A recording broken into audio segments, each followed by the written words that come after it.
yang akan kita pelajari hari ini. Mudah-mudahan membawa keberkahan kita sendiri buat kita, ya, dan juga menambah ilmu yang bermanfaat sebagai bekal kita di dunia dan akhirat, insya Allah. Baik, materi saya pada malam hari ini terkait dengan penyusunan program pelatihan kerja di perusahaan. Mohon izin untuk share materinya. Ya. Oke, tanpa berpanjang-panjang saya akan langsung saja. Namun sebelumnya secara lisan, secara singkat saya akan menjelaskan dulu profil saya pribadi.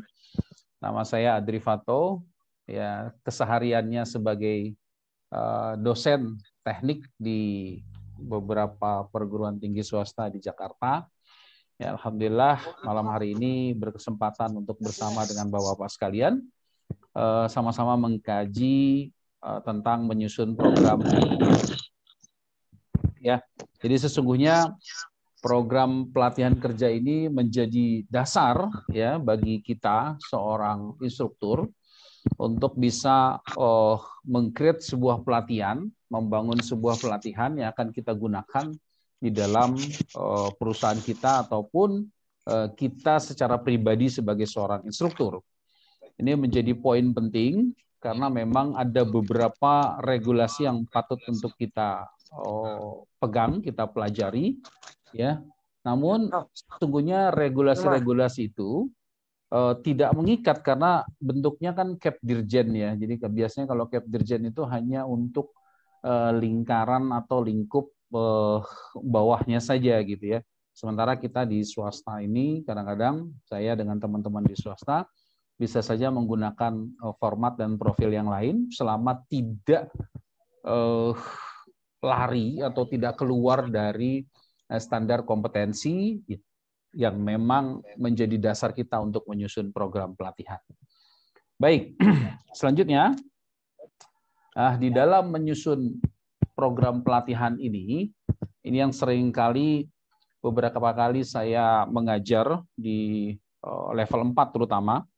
Karena kalau mengacu kepada KKNI yang lama, yang 223 tahun 2016, untuk metodologi itu dibagi menjadi 4 level.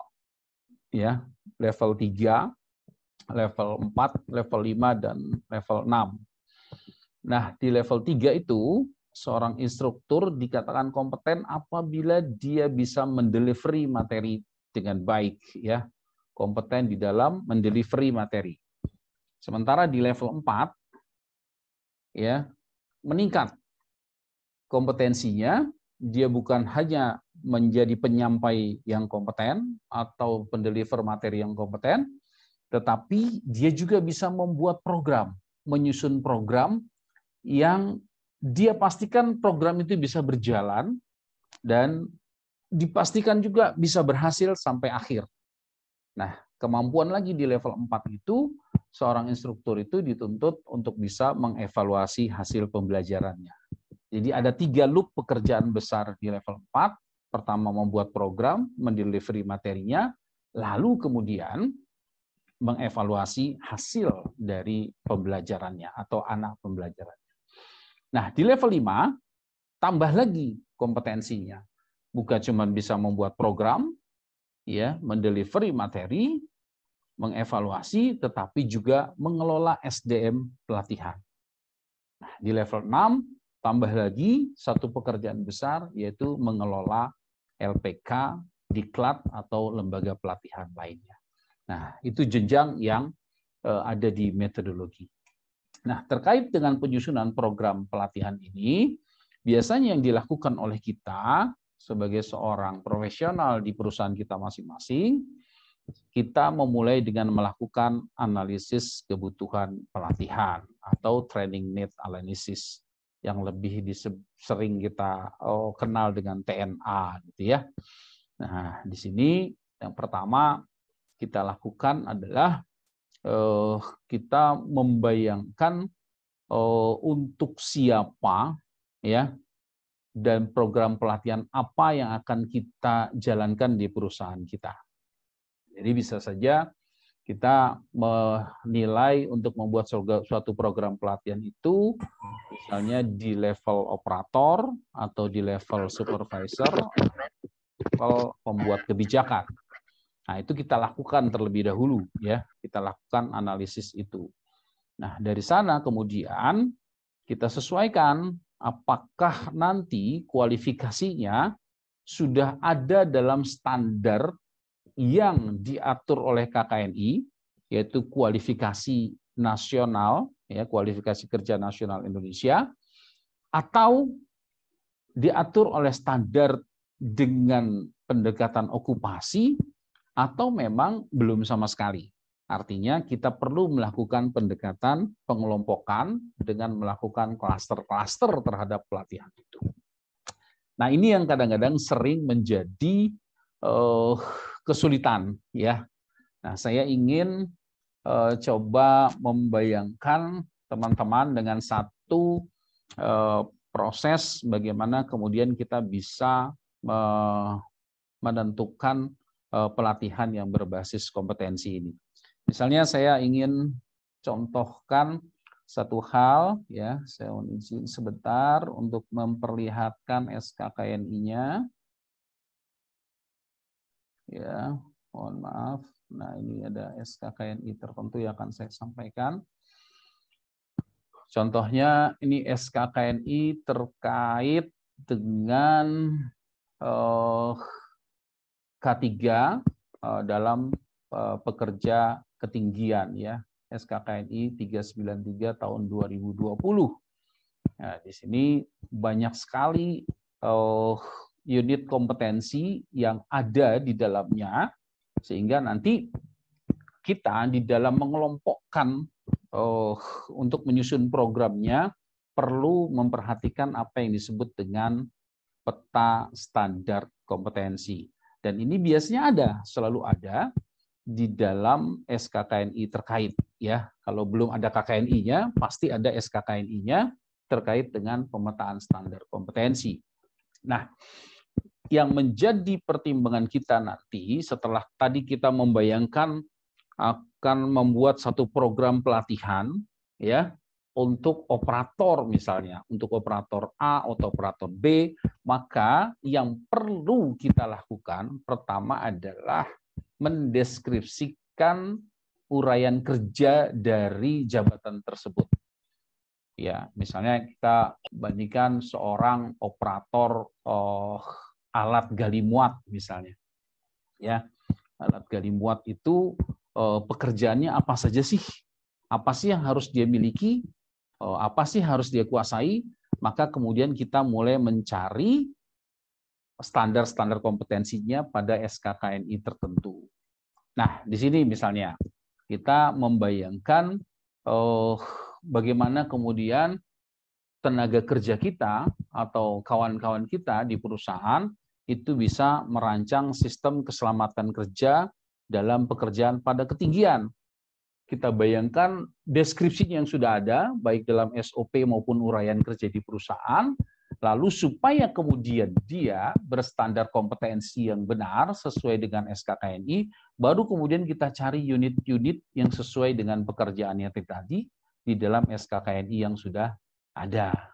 Nah, di sini misalnya kita lihat, kita menemukan nih untuk merancang sistem keselamatan kerja dalam pekerjaan pada ketinggian, maka seseorang harus mengikuti 4 unit kompetensi sebagai bahan pelatihannya, yaitu menerapkan sistem keselamatannya, merancang sistem izin kerjanya, menerapkan sistem zonasi wilayah, lalu merancang sistem kesiapsiagaan.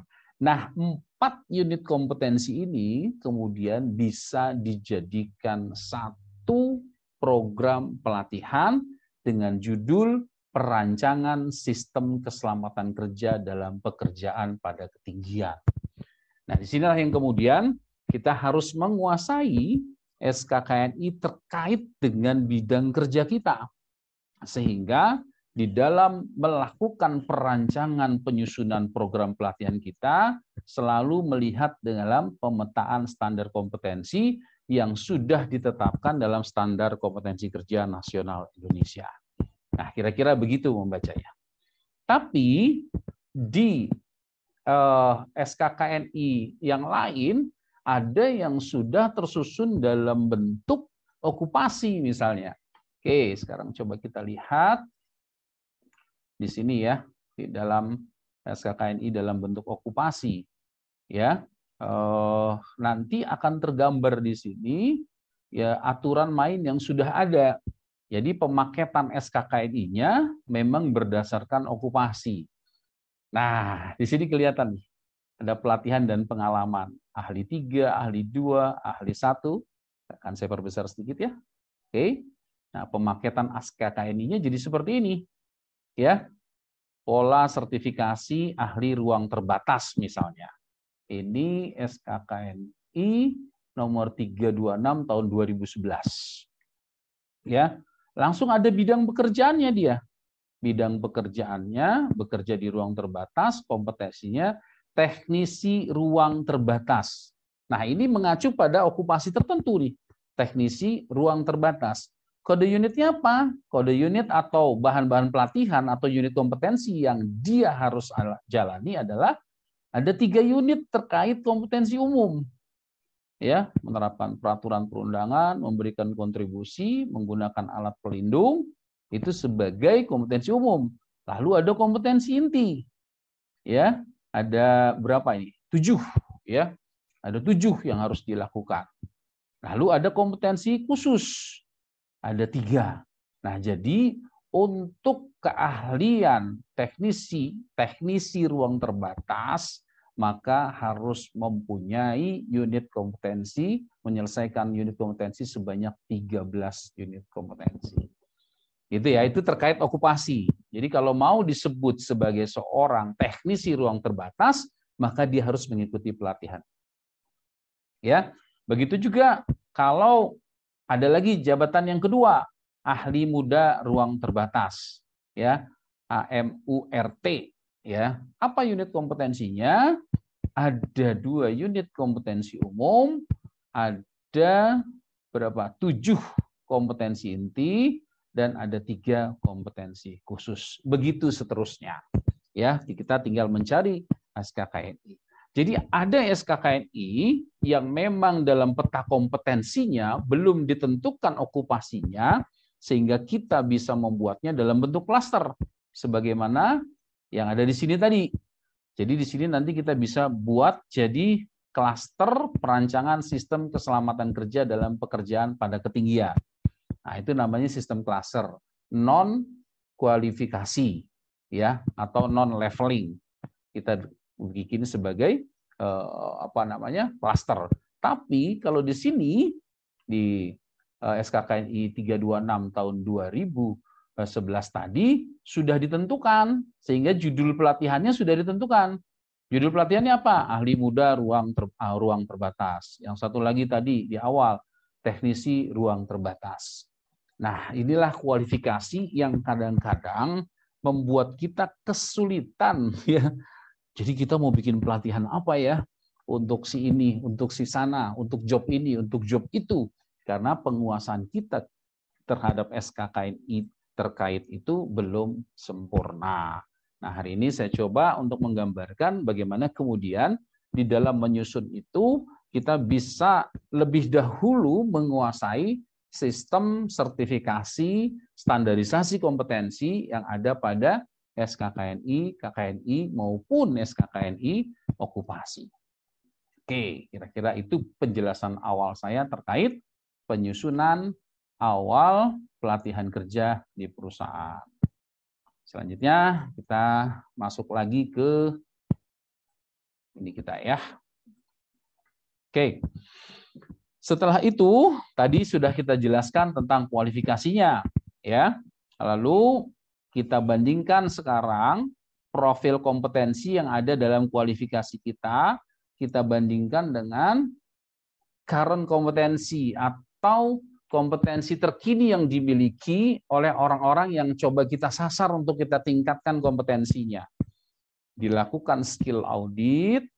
Ya, kalau terjadi irisan atau ada gap, misalnya dari 10 ya, misalnya dari 10 kompetensi profil kompetensi, si calonnya sudah punya 3, maka nanti program yang dibuat hanya 7 saja, ya.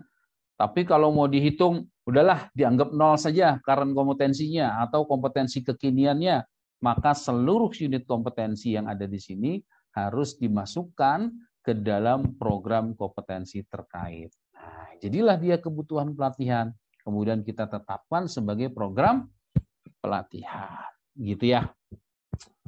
Jadi sebenarnya tidak terlalu sulit dalam menetapkan itu, asalkan kita bisa memahami kepentingan kita di dalam perusahaan itu mau membuat pelatihan apa, lalu kita punya kemampuan untuk bisa membaca standar kualifikasi kerja nasionalnya dengan baik, kita update terus, kita cari terus, sehingga kita bisa menentukan standar-standar kompetensi yang terbaru ya untuk mensupport program pelatihan di perusahaan kita.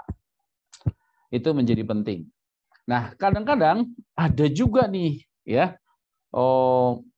sementara asosiasi atau kelompok tertentu kemudian memandang perlu untuk membuat kompetensi-kompetensi yang di luar dari SKKNI yang ada atau di luar dari KKN yang ada.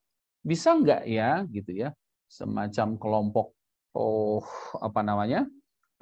tambang untuk membuat sebuah profesi sendiri yang kemudian profesinya bisa diakui dengan sertifikat Badan Nasional Sertifikasi Profesi misalnya. Bisa saja, yaitu dengan membuat SKK. Nah, SKK ini bisa diajukan oleh badan, oleh lembaga diklat, oleh asosiasi, atau oleh organisasi tertentu terkait daripada yang menaungi kegiatan-kegiatan tersebut untuk membuat standar kompetensi khusus. Nah, ini mungkin teman-teman yang bekerja di tambang sudah akrab ya dengan istilah POP, POM, POU. Nah, itu sesungguhnya adalah standar kompetensi khusus. Khusus hanya untuk profesi pengawas operasional di tambang saja. Ya, yang sudah ditentukan grade-nya tadi, ada levelingnya. Pertama, madya dan utama. Hanya itu saja. Kalau nggak salah sekitar 23 unit kompetensi ya yang dibagi menjadi berjenjang. Ya. Pertama ada sekitar berapa 7 saya lupa ya, tapi di total seluruhnya 23. Dan itu bukan unit kompetensi irisan, artinya dia memang betul-betul berjenjang. Kalau mau naik ke POM harus menyelesaikan ke POP-nya dulu. Dan ini menarik menurut saya. Dan itu di-create oleh teman-teman yang satu profesi semua untuk membuat standar kompetensi khusus. Jadi bisa saja ya, nanti kemudian teman-teman yang biasa jadi operator dump truck misalnya, wah kita perlu nih standar kompetensi khusus karena tidak di-cover oleh standar kompetensi nasional yang ada, atau tidak ada standar kompetensi okupasinya. Nah, berembuk, ngumpul, ya, membuat standar kompetensi khusus, tapi dengan dinaungi dan diajukan oleh organisasi tertentu atau asosiasi tertentu. Itu bisa saja dilakukan. Supaya standar kompetensi terkait dengan pekerjaan itu betul-betul bisa distandarisasi dengan baik. Ya, ini baru satu slide, udah makan waktu berapa lama ya? Baik, saya lanjutkan ya. Nah, tadi sudah saya sampaikan, ada identity needs di situ. Bagaimana kita mengidentifikasi kebutuhan kita. Ya, lalu kemudian kita rencanakan dan kita organize trainingnya, baru kita delivery, ya, baru kita delivery trainingnya, kemudian kita review trainingnya. Nah, di penyusunan itu adanya di sini nih, penyusunan program, ya, penyusunan program pelatihan di sini. Nah, jadi kalau TOT level 3 ini delivery, ya, delivery training ini TOT level 3. Kalau level 4 dari sini sampai sini, ya, satu siklus ini nih. Kalau level 5 nanti ada lagi pengelolaan SDM pelatihannya secara khusus, merekrut peserta, merekrut instruktur, membuat database peserta, membuat database instruktur, seperti itu, ya, melakukan penilaian kinerja instruktur. Nah, itu di level 5. Oke. Nah, tadi sudah saya jelaskan, ada current kompetensi, ada desire kompetensi, ya, ada kompetensi yang terdapat di dalam standarnya, dan ada yang dimiliki oleh teman-teman kita yang sudah langsung, kemudian terjadi gap, kita analisis. Nah, bisa dilakukan training, ya, bisa juga non training, ya. Jadi kadangkala ketika kita melakukan evaluasi terhadap kinerja karyawan kita, oh yang begini sih nggak perlu training, ya, mungkin dia bisa dilibatkan di kelompok pekerjaan tertentu sampai kemudian dievaluasi, misalnya bisa seperti itu. Atau oh ini harus dilakukan training dulu, ya, supaya mempunyai dasar yang kuat untuk bisa melakukan pekerjaan tertentu. Jadi dua cara ini bisa dilakukan, ya.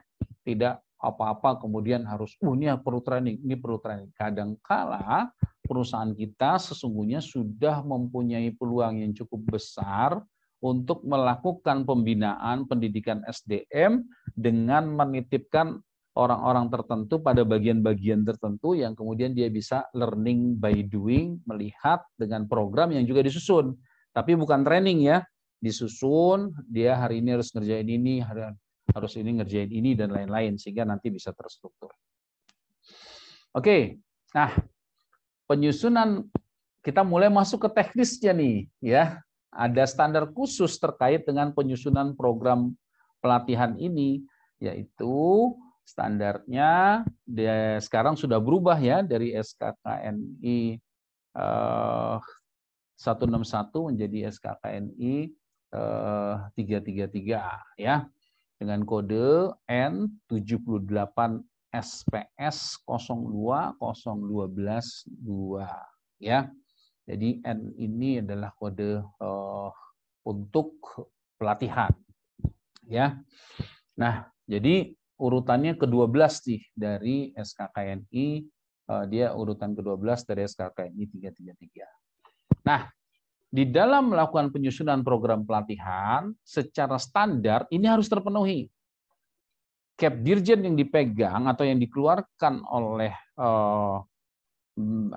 instruktur dan tenaga pelatihan di Kemenaker yang sekarang itu kalau nggak salah 546, ya, atau 456, saya lupa, terbalik-balik, nanti kita bisa lihat, ya. Itu sudah mengatur untuk membuat penyusunan program ini. Tapi sekali lagi ingin saya katakan bahwa Dirjen itu biasanya berlaku untuk lingkungan ininya sendiri, ya, organisasinya sendiri. Kita atau saya di swasta bisa saja membuat penyusunan program yang berbeda dengan Dirjen itu, tetapi tidak lari dari standar kompetensi yang ada, ya. Langkah-langkahnya semua terpenuhi, KUK-nya juga semua terpenuhi, ya. Mungkin yang belum banyak mengetahui tentang SKKNI, unit kompetensi di dalam SKKNI itu nanti paling tidak ada 2 yang paling harus kita perhatikan.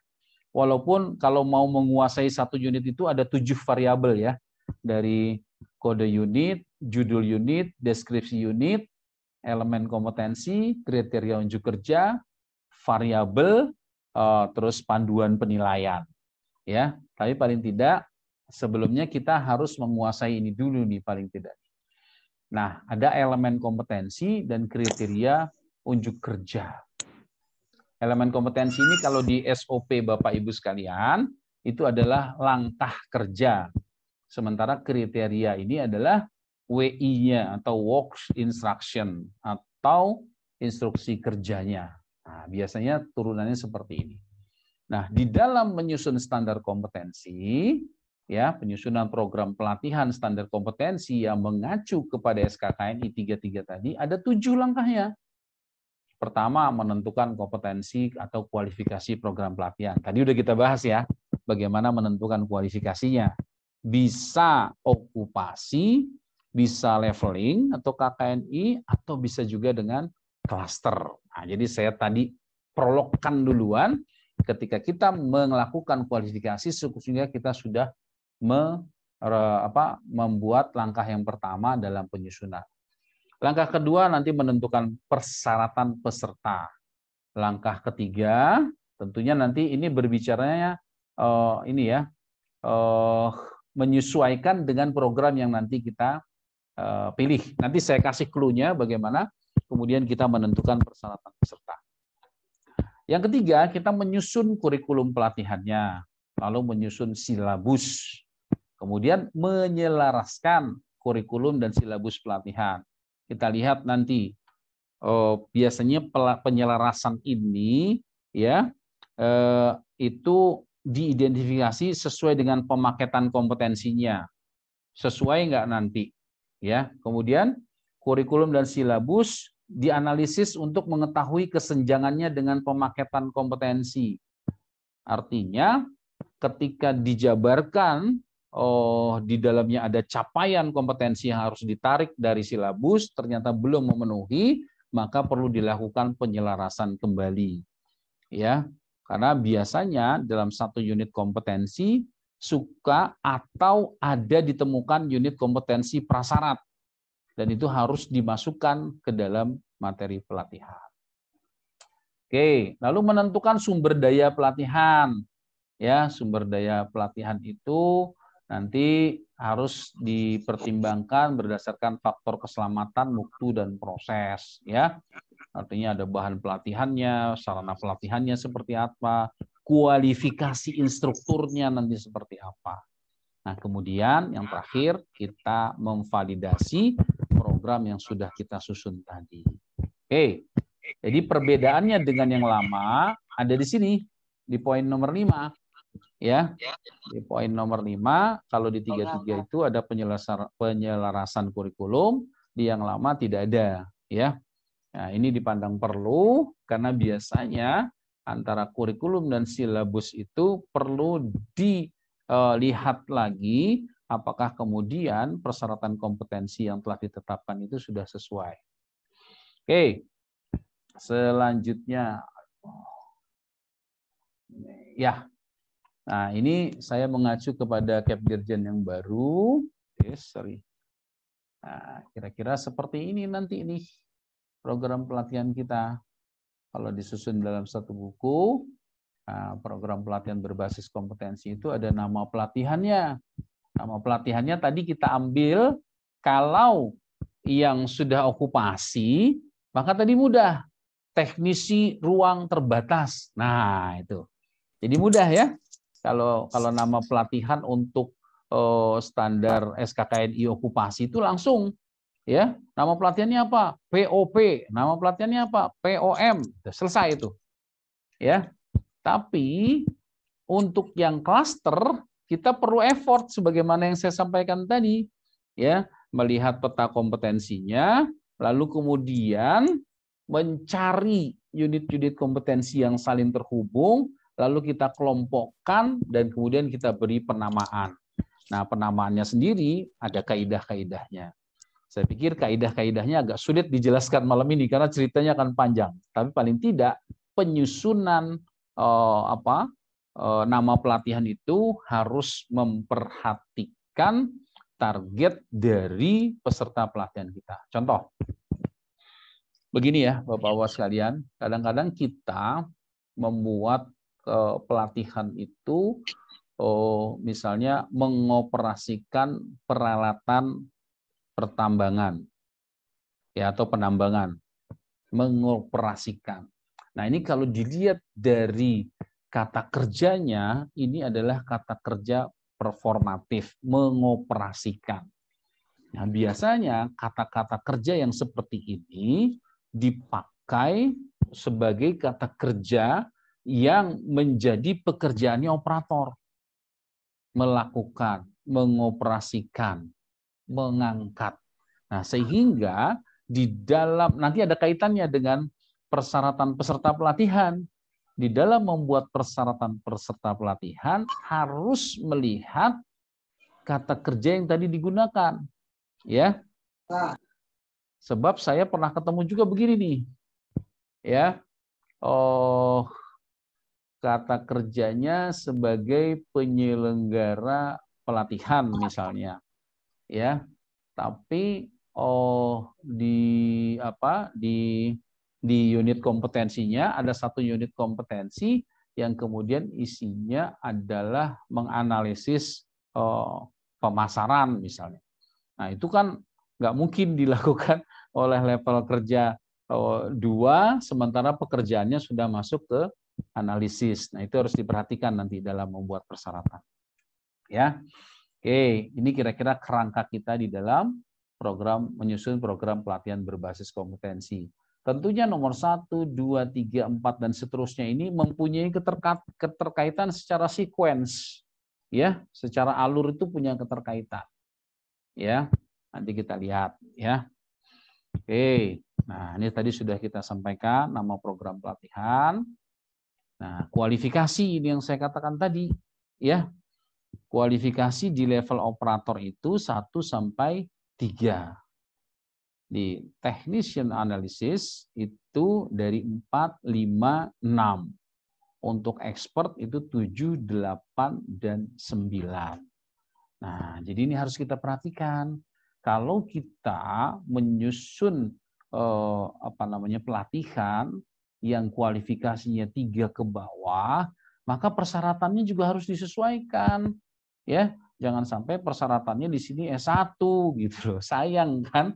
Itu harusnya dia bisa menjadi teknisi atau analis gitu ya. Tapi kan susah nyari kerja sekarang, ya apa aja nggak apa-apa gitu. Ya itu cerita lain lah ya. Tapi dalam pertimbangan persyaratan peserta biasanya seperti itu. Atau jangan sampai ya program yang kita buat itu selevel teknisi atau analis gitu ya. Terus persyaratannya persyaratan yang paling dasar, semisal SLTA. Loh, memang SLTA nggak boleh, Pak? Boleh, tapi harus disandingkan dengan pengalaman kerja. Nah, nanti itu perlu tuh disandingkan dengan pengalaman kerja atau apa gitu. Jadi jangan yang fresh graduate atau yang baru lulus, ya. Walaupun dia ikut pelatihan, khawatir kalau dia masuk ke level teknisi atau analis, dia belum sanggup atau belum mampu untuk memahami pekerjaan-pekerjaan di tingkat level 4, 5, 6. Tapi bisa jadi di level 4, 5, 6 ini persyaratannya SLTA, misalnya untuk peserta, tapi punya didampingi dengan surat pengalaman kerja yang mumpuni. Atau kompetensi-kompetensi teknis lain yang mendukung untuk masuk pada level 4, 5, dan 6. Gitu ya. Nah, itu dari sisi kualifikasi.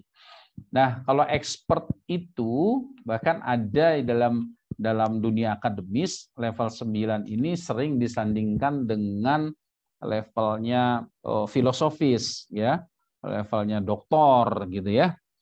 Jadi seperti itu. Sehingga kemudian jalur kualifikasi kompetensi ini bisa digunakan untuk mengupgrade ya kompetensi kita, pengakuan kompetensi kita sesuai atau sebanding dengan jabatan atau tingkatan akademis tertentu. Misalnya begini. Ada teman-teman di Astra itu udah kerja 30 tahun. Ya, STM itu. 30 tahun. Nah, karena Astra membuat sebuah politeknik misalnya ya, bikin politeknik Astra gitu, dia pengen ngambil tenaga pengajar kan. Nah, tenaga pengajar yang dia pakai itu adalah tamatan-tamatan STM, SMA, tapi kualifikasi kerjanya sudah 30 tahun, bahkan sudah cenderung mendekati expert gitu ya. Sudah jago banget gitu. Nah, tetapi dalam aturan akademis, tenaga pengajar itu kan harus S2 ya. Nah, sehingga dia perlu untuk melakukan RPL namanya, rekognisi pembelajaran lampau. Ya, dia bisa saja mengambil sertifikat di level 7 atau di level 8 terkait kompetensinya. Dan itu bisa selevel atau sejajar dianggap atau disamakan dengan jabatan akademis tertentu tadi. Jadi situasi seperti ini menguntungkan buat kita sesungguhnya. Karena saya sudah pernah ketemu dengan teman-teman dari tambang yang mohon maaf sekali pendidikan akademisnya SMP tapi bisa mengambil level 4, bisa mengambil level 5 TOT-nya gitu ya. Potensi di level teknisi atau di level analis. Ini kan peluang besar sebenarnya buat kita. Jadi jangan pernah berkecil hati soal itu karena ada jalur lain untuk bisa mendapatkan pengakuan kompetensi yang baik di dunia industri sekarang ini. Oke, kita lanjutkan. Ini persyaratan instruktur juga harus dipenuhi ya di dalam menyusun. Jadi paling tidak seorang instruktur harus punya 2 persyaratan, yaitu kompetensi metodologi dan kompetensi teknis. Jadi kalau mau jadi instruktur alat berat misalnya atau operator alat berat, maka dia harus punya kompetensi teknis terkait alat berat tersebut dan juga harus mempunyai kompetensi metodologi mengajar. Ya, paling tidak untuk mendelivery materi yaitu yang TOT level 3, ya. Kalau dia mau membuat program pelatihan terkait dengan alat berat, maka dia harus mengambil TOT level 4 gitu. Nah, jadi instruktur itu harus lebih. Dia bukan cuma punya kapasitas teknis, kompetensi teknis gitu ya. Kayak saya ini kan dosen metalurgi ya, lulusan ya tertentulah gitu ya dari universitas tertentu. Dari kompetensi teknis, bukan mengajarnya. Ya. Jadi bisa jadi untuk urusan mengajar saya setara dengan operator di level 3, TOT level 3, walaupun mungkin secara akademis saya sudah S2 atau S3 kompetensi teknisnya. Cuma dalam kompetensi mengajarnya bisa jadi saya baru, karena jangan berkecil hati karena kita memang tidak pernah sekolah sebagai seorang guru kan gitu. Ya, kita hanya sekolah di bidang teknisnya kita.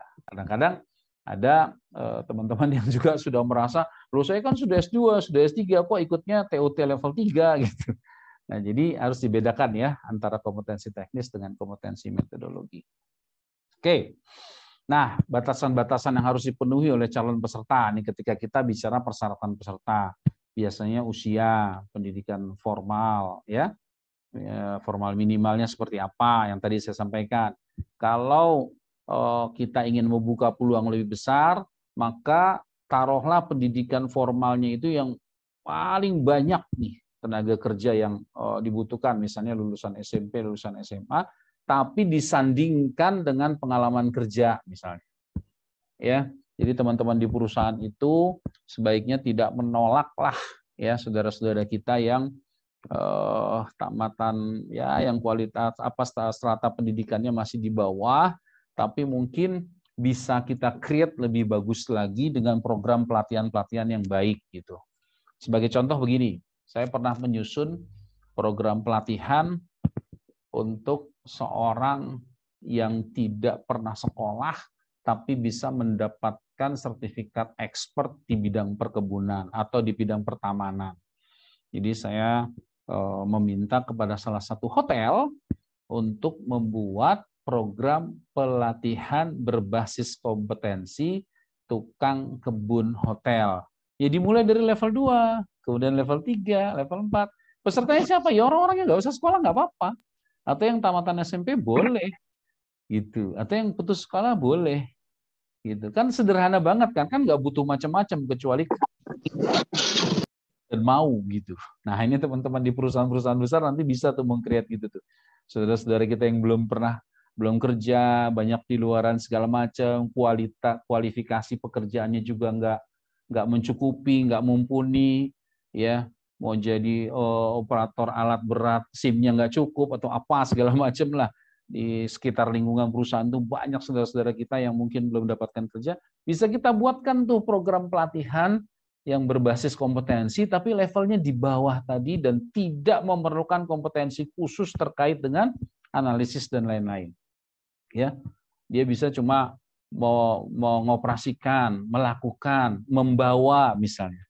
Hal-hal yang seperti itu ya kita create dulu sampai mereka mempunyai sertifikat kompetensi yang standar sehingga mereka bisa fight di dunia industri nanti dengan sertifikat kompetensi yang dia punya. Nah, jadi saya kalau menyarankan orang untuk membuat pelatihan berbasis kompetensi itu biasanya dua. Yang pertama untuk kebutuhan internalnya, yang kedua adalah agar si perusahaan bisa membuat sebuah program pemanggangan untuk masyarakat di sekitarnya. Ya, nggak usah rumit-rumit, levelnya rendah, tapi bisa di-create dan bisa diberikan sertifikat kompetensi. Dan itu akan sangat... Jangan marah nanti. Jadi kita susun kurikulumnya. Jadi tadi setelah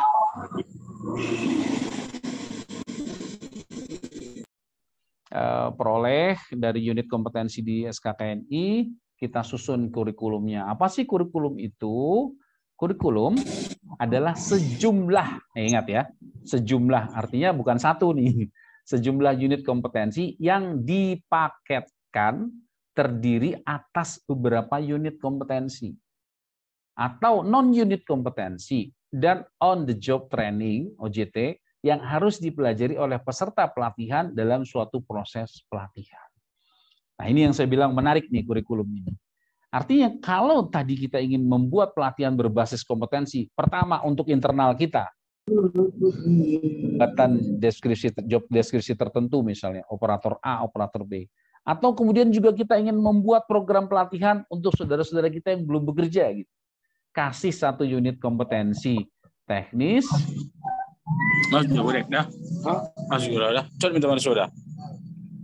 Kita berikan juga mereka on the job training, gitu ya. Nah, bisa nih dilakukan hal yang seperti itu, ya. Jadi kurikulum itu nanti akan seperti itu bunyinya. Nah, ini ada perbandingan kurikulum dengan pendekatan Kepdirjen 185 dengan Kepdirjen yang baru ya. Berapa 456 kalau nggak salah atau 465 saya lupa. Nah, jadi perbedaannya hanya di perkiraan waktu ya. Kalau yang lama di perkiraan waktu pelatihan itu dijabarkan antara pengetahuan dan keterampilan, kemudian baru dijumlah ya. Itu perbedaannya di situ. Tapi kalau di yang baru perkiraan waktunya sudah langsung digabungkan ya.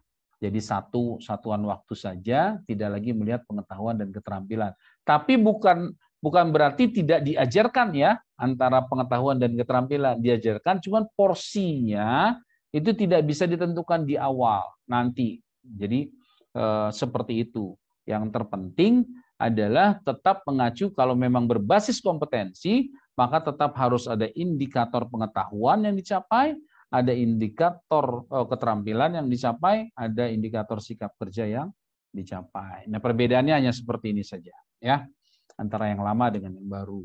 Mungkin ada sebagian teman-teman yang sudah pernah menyusun kurikulum ya.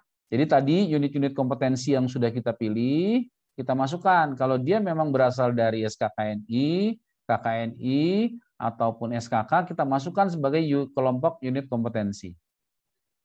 Ya. Nih, masuk sini nih. Nah, dari sini bisa jadi ada 3 unit yang kemudian dilakukan on job training kalau dirasa perlu. Tapi kalau dirasa tidak perlu, maka tidak perlu dilakukan ini. Lalu ada kelompok non unit kompetensi fisik, mental dan disiplin. Ya. Nah, apa misalnya latihan fisik lah seperti itu, atau kewirausahaan, atau budaya perusahaan misalnya ya, nilai-nilai perusahaan itu mungkin bisa diajarkan di kelompok non-unit kompetensi. Atau kalaupun tidak ada, kita hanya mau membahas ini saja juga nggak apa-apa. Ya, nah ini sama ya, semuanya ini sudah seperti ini. Nah, tapi nanti perbedaannya hanya di perkiraan waktu pelatihan. Lalu setelah unit-unit kompetensi itu kita kelompokkan, muncullah kemudian di sini total waktu pelatihan. Di sini berapa? 400 JP, jam pembelajaran. Jam pembelajaran itu biasanya 45 menit atau 40 menit lah. Di sini 300 gitu ya. Nah, kemudian setelah dikelompokkan ini kita jadi bisa tahu nih, kalau mengacu ke standar JP di ASN, maka satu hari itu dihitung 10 JP.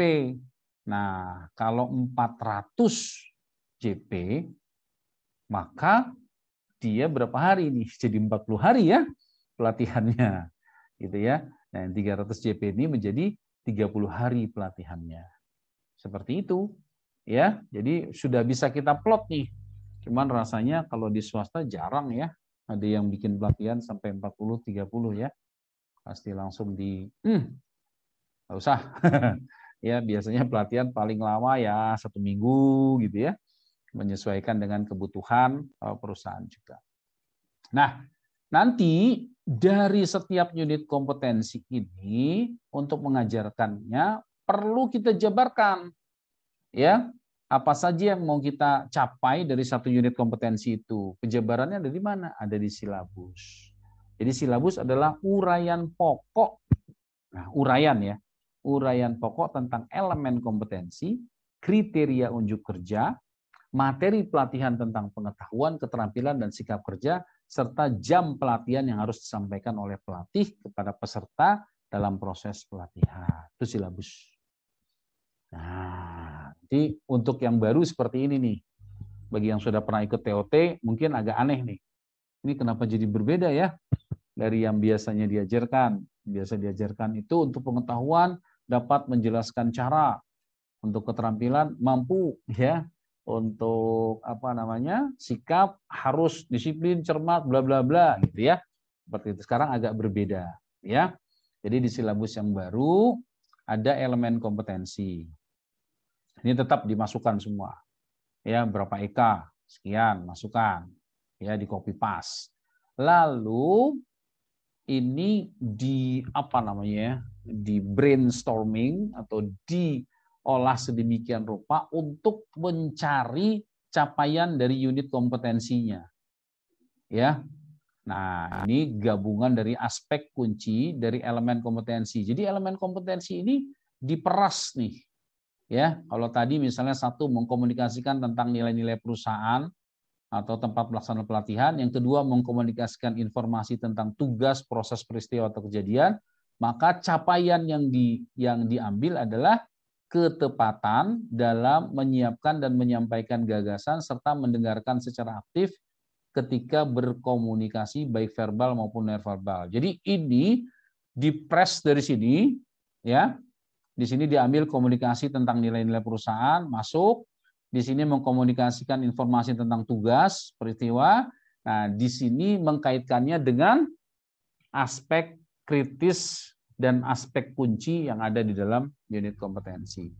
Nah, makanya di dalam membuat silabus yang baru ini, kita tidak hanya memperhatikan elemen kompetensi dan KUK saja, tapi memperhatikan seluruh variabel yang ada di dalam unit kompetensi.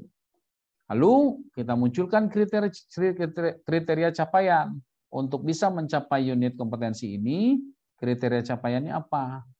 Ya, kalau pengetahuannya dia bisa mengidentifikasi, ya, dia juga bisa memilih, ya, teknik terbaik dalam berkomunikasi. Lalu kemudian ada pokok bahasa, ya, jadi seperti itu. Nanti teknisnya memang kita butuh waktu pada saat diklat, gitu ya. Nih, nah, ini satu unit kompetensi ada 5 elemen. Oke, setelah itu baru kita mulai, setelah silabus baru kita mulai menyusun daftar bahan dan peralatan. Ya, daftar bahan dan peralatan itu ada di dalam unit kompetensinya. Kita tinggal menyalinnya saja, minimal yang ada di dalam unit kompetensinya. Itu harus ada. Ya, apakah boleh lebih? Boleh, ya, karena peralatan di unit kompetensi ini kok nggak bagus banget ya, nggak update pula lagi, tapi harus ada, ya, harus ada. Kalaupun mau diupdate, silakan dimasukkan nanti dalam daftarnya, karena yang namanya standar kompetensi itu harus diikutkan, harus ada, ya. Kalau mau dilebihkan boleh, tapi nggak boleh kurang, ya. Karena kan yang namanya standar itu berarti udah batas paling bawah ya. Nah, sebagai contoh misalnya gini, oh, gimana makan di restoran sana? Standar. Nah, maksudnya bisa kemakan tapi nggak oke-oke banget lah gitu ya. Tapi bisa kemakan gitu. Artinya standarnya terpenuhi. Ya, cuma memang belum ekspektasi yang luar biasa. Dan nggak boleh sampai di bawahnya, karena kalau di bawahnya berarti udah nggak bisa dimakan tuh. Ya, berarti udah salah. Ya, jadi dalam penggunaan daftar bahan dan peralatan itu mengacu kepada unit kompetensi terkait yang ada di dalamnya dan boleh ditambahkan apabila dirasa perlu di dalam penyampaian materinya nanti dengan aspek-aspek kekinian yang ada. Ya, misalnya kalau di sana cukup pakai PPT, tapi ke depannya saya mau ngajar pakai video, ya, pakai online, pakai ini, pakai itu, silakan. Ya, tapi PPT-nya paling tidak harus ada. Kan gitu. Oke. Nah, ini kira-kira nanti daftar bahannya atau template-templatenya bisa di ini kan. Juga daftar peralatannya. Nah, lalu kemudian semua ini divalidasi, dikaitkan dan kemudian ditandatangani. Nah, tadi sudah disampaikan oleh Pak Dasri. Ini akan saya berikan di sebagai materi yang bisa di-download, ditambah dengan Capdirjen yang baru terkait dengan program pelatihan berbasis kompetensi yang terupdate ya. Nanti saya sampaikan di sana. Begitu kira-kira yang ingin saya sampaikan poin-poinnya terkait penyusunan program pelatihan kerja. Nah, saya berharap dengan pemahaman ini nanti ketika teman-teman semua mau menyusun program pelatihan berbasis kompetensi ini betul-betul membedah ya, membuka standar kompetensi yang ingin dipakai sebagai acuan pembuatan program pelatihannya ya, kemudian dikaitkan betul dengan target yang ingin diharapkan agar peserta pelatihan kita bisa terrekomendasi kompeten. Nah, itulah yang selama ini saya coba sampaikan ke Prosit ya, kepada Sri, bahwa pelatihan TOT-nya harus betul-betul sesuai dengan standar kompetensinya dan harus dipastikan seluruh peserta yang mengikuti TOT di sini siap untuk diuji atau diakses. Dengan kata lain, seluruh persyaratan yang diperlukan untuk melakukan proses asesmen terpenuhi dan berpeluang 100% rekomendasi kompeten. Kalaupun tidak, maka tetap harus dipompa terus selama semangat pesertanya masih ada, maka insya Allah ditemenin terus sampai mendapatkan rekomendasi kompeten. Begitu biasanya kalau saya ikutan mengajar, gitu ya. Dari saya cukup sekian, Pak Dasri. Mudah-mudahan nanti kalau ada yang mau bertanya atau mendapatkan penjelasan lain, saya persilahkan. Terima kasih. Saya akhiri dulu dan saya serahkan kembali kepada moderator. Oke. Oke, terima kasih Pak Dwi. Wah, luar biasa ya. Ini pencerahan buat kita semua. Oke, rekan-rekan, sebelum kita masuk pada sesi diskusi, ya, nanti silakan rekan-rekan. Namun sebelum kita melanjut pada pengisian daftar hadir, ayo kita nyalakan semua kameranya. Kita foto bareng dulu nih ya. Karena nanti setelah mengisi daftar hadir, bagi yang sudah cukup ya pencerahannya malam ini, silakan keluar. Namun yang masih mau lanjut untuk sesi diskusi sehingga jam 10 atau jam 9 WIB, silakan nanti kita lanjut. Oke, semuanya dinyalakan. Mbak Monica diambil kamera ya. Oke, rekan-rekan silakan dinyalakan kameranya. Lampunya.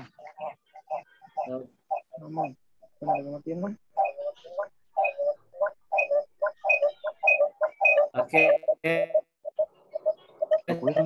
Silakan dinyalakan. 1, 2, 3. Oke, tetap mute ya.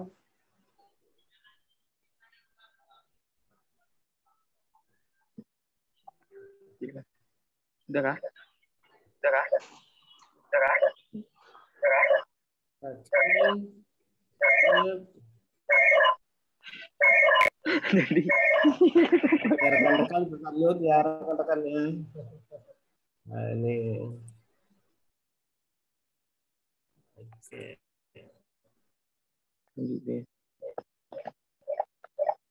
Oke, rekan-rekan open.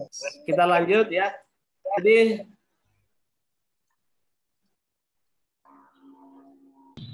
Tentu. ya, untuk pengisian daftar hadir ya, Kamis kembali sampaikan ya. Jadi alhamdulillah Pak Adri peserta malam ini ada sekitar 345, 350-an.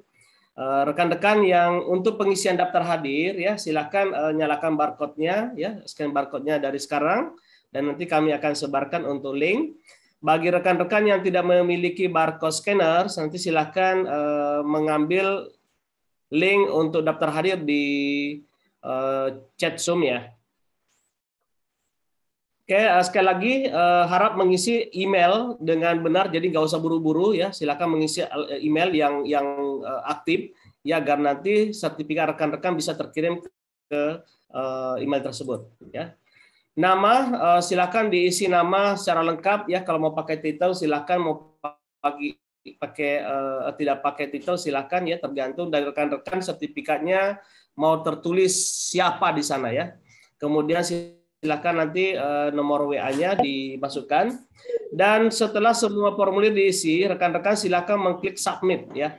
Jadi nanti ada pesan bahwa data Anda sudah terkirim. Ketika rekan-rekan sudah mengirim submit ya, mengklik submit, insya Allah dalam waktu 2-5 menit sertifikat Anda sudah masuk ya. Namun jika ada rekan-rekan yang belum menerima email atau sertifikat dalam waktu 10 menit, silakan tunggu hingga selesai ya. Dan nanti kita bisa memandu rekan-rekan hingga jam 12 malam nantinya. Ya, jadi jangan keluar karena kami tidak menerima besok kalau ada alasan belum mengisi daftar hadir.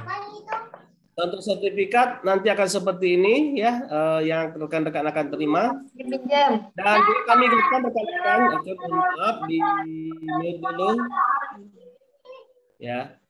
Dan kami ingatkan dan informasikan bahwa insya Allah hari Kamis kita ada jadwal bersama dengan rekan-rekan rescue Balikpapan ya, dalam rangka bulan K3 2022. Hari Kamis jam 14 hingga jam 17 WITA kami akan mengadakan webinar ya bersama dengan teman-teman FRS ya, Fire Rescue Series ya, yang nanti akan diselenggarakan Kamis. Dan insya Allah nanti tanggal 22 kita juga ada jadwal ya, namun untuk link pendaftaran di tanggal 22 kami belum buka karena kita fokus untuk pendaftaran di tanggal 17 ya. Oke rekan-rekan silakan tadi Pak Dasri pengisian daftar hadirnya. Linknya Pak belum ada di chat Zoom, Pak. Kirim lewat chat enggak apa-apa, Kak, Pak? Tentu. Sabar ya, sabar. Oke, silakan rekan-rekan yang sudah membuka barcode scanner.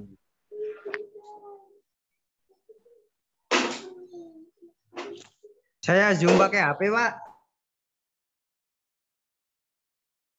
sabar. Oke, rekan-rekan, nanti akan kita sharing di Zoom chat ya.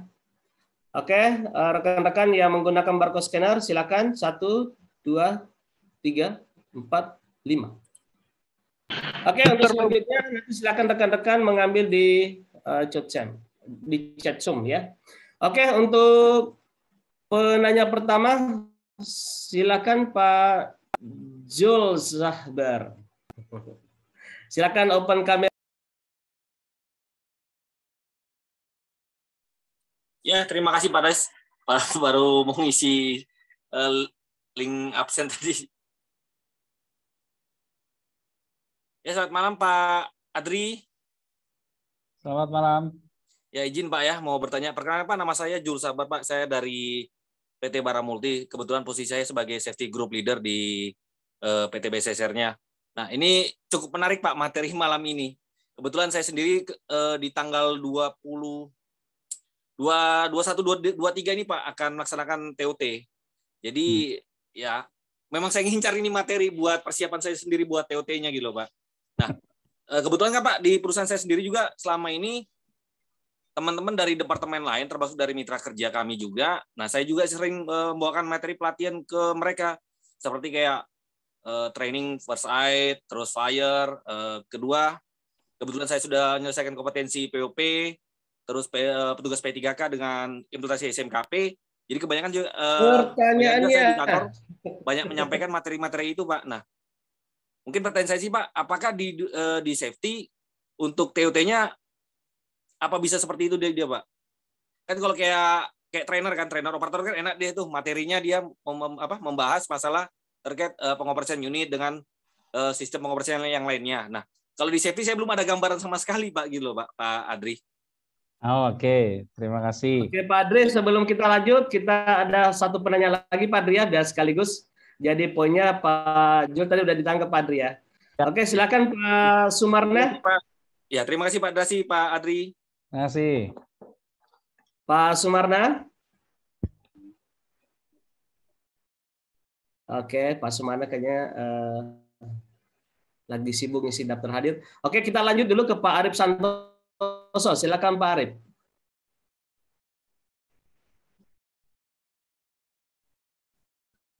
Mana Pak Arif?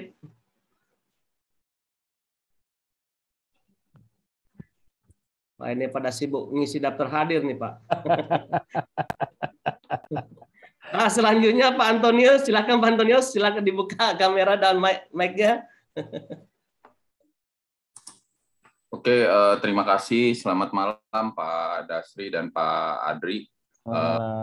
Nama saya Antonius. Saya mau tanya mengenai kompetensi untuk si trainer ya. Karena kita ini kebanyakan yang saya lihat untuk perusahaan itu dia punya keinginan untuk menyusun satu silabus atau kurikulum kompetensi, tapi ternyata trainernya atau orang yang nanti akan mengevaluasi itu ternyata dia nggak mengerti tentang apa yang mau dievaluasi. Jadi ininya akhirnya kita tidak mendapatkan hasil yang sempurna ya, tidak mendapatkan hasil yang baik.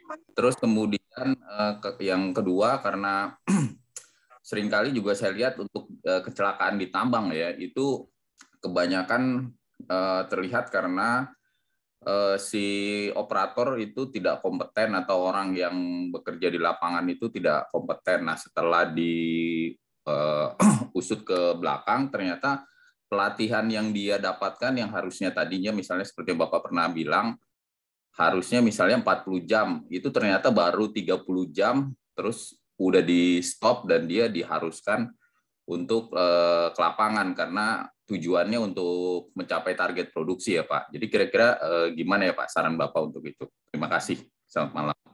Selamat malam. Gimana Pak Dasri? Silakan. Oke. Saya langsung silakan. Atau? Langsung ya. Siap. Yang pertama ke Pak Zul Sahbar. Baik, Pak. Oh, saya nggak menemukan pelatihan yang kayak gitu. Ya, nggak apa-apa. Ikut level 4, nanti kita cari. Kita cari bagaimana. Di level 3 saya, Pak. Rencana di level 3. Iya, ya, level kalau 4 di level... kayaknya belum mampu, Pak. Naik ke atas. Ke dasar-dasar dulu saya senang, Pak. Jadi, dari dasar baru meningkat ke atas. Jadi di level 3 itu memang khusus mendelivery ya. Baik. Bagaimana kita bisa mendelivery materi pembelajaran kita. Nah, kalau dilihat dari kompetensi yang Adi, sebenarnya ada satu yang menarik buat kita pelajari itu adalah membaca peta kompetensi dan memahami bagaimana kita mengelompokkan kualifikasi dari unit kompetensi. Nah, kalau besok berniat baru ngambil TOT level 3-nya, it's okay, nggak ada masalah ya. Pelajari betul bagaimana kemudian sistem sertifikasi dan kompetensi itu bekerja ya. Nah, nanti setelah memahami bagaimana cara mengantarkan materi baru kemudian meng-create programnya. Jadi semoga bisa langsung di level 4. Banyak Pak program yang bisa di K3 sendiri tadi ya hari ini saya ngajar itu tadi menggunakan SKKNI yang satu di ketinggian, yang satu untuk ruang terbatas. Ya, sama-sama menyusun JSA ya, Job Safety Analysis. Cuma yang di ruang terbatas ternyata sudah lebih maju. ya walaupun SKKN-nya sudah lama, tapi dia menggunakan okupasi, ya sudah memakai okupasi. Sementara yang di ketinggian kayaknya SKKN ini juga masih baru dan dia masih menggunakan klaster dengan peta kompetensi. Nah, itu perlu kita pelajari bersama pada saat kita memilih materi yang kita mau sampaikan. Begitu Pak Zul. Jadi semangat terus. Insya Allah besok pelatihan level 3-nya. Memang salah satu yang menarik dari level 3 itu, di level 3 itu nanti kita membuat rencana pembelajaran. Tapi rencana pembelajaran itu modalnya adalah dengan silabus. Sementara silabus itu adanya di level 4. Nah, makanya mudah-mudahan si trainernya nanti bisa memberikan hal yang baik di situ. Gimana Pak Jul? Ya, kebetulan atasan saya sendiri Pak sudah punya silabus. Nah, dia kemarin acak-acak silabusnya, saya disuruh nyusun lagi. Jadi sempat belajar bikin silabus sendiri. Makanya kalau Bapak bilang ternyata silabus itu di level 4, jadi saya itu di level 3 ini kayak nggak dapat silabus nanti. Ya, insya Allah nanti instrukturnya paham lah. Instrukturnya akan mengantarkan dari awal. Jadi kalau nggak nunjukin itu logamnya, enggak. Kalau untuk ke sana lewat sini dulu. Nanti mudah-mudahan instrukturnya bisa mengarahkan sampai situ. Baik Pak Adri. Terima kasih Pak Adri atas masukannya Pak Adri. Nah, tadi pertanyaan satu lagi dari Pak Antonius ya. Pertama terkait, saya mulai dari yang kecelakaan dulu deh. Sebaiknya sih memang yang namanya pelatihan itu didesain, nah ini kemampuan nih Pak, kemampuan orang untuk mendesain pelatihan tuh di sana. Jadi gini, seorang instruktur yang kompeten harusnya bisa memikirkan bagaimana meng-create pelatihan itu, kayak tadi saya sampaikan ini 40 JP. Bisa nggak sih sebenarnya dia dibuat 30 JP? Nah, seorang instruktur yang kompeten mestinya bisa, Pak. Ya, misalnya kalau dia sudah memahami cara mengemas pelatihan, maka materi-materi yang sifatnya pengetahuan nanti akan dia supply dalam bentuk video, akan dia supply dalam bentuk pembelajaran mandiri. Sementara materi-materi yang praktek akan dia supply dengan offline, dengan langsung, sehingga pembelajaran yang tadinya mau ditarik sebanyak 40 jam itu bisa dikerucutkan dengan melakukan pembelajaran mandiri, dan perusahaan-perusahaan yang notabene memang membutuhkan tenaga kerja itu ya memang untuk produksi kan, karena tidak semua perusahaan itu berkaca pada bagaimana pengembangan talent pool gitu loh, karena memang ada produksi, kalau enggak ya talent poolnya sendiri nggak bisa dipenuhi kalau produksinya nggak jalan.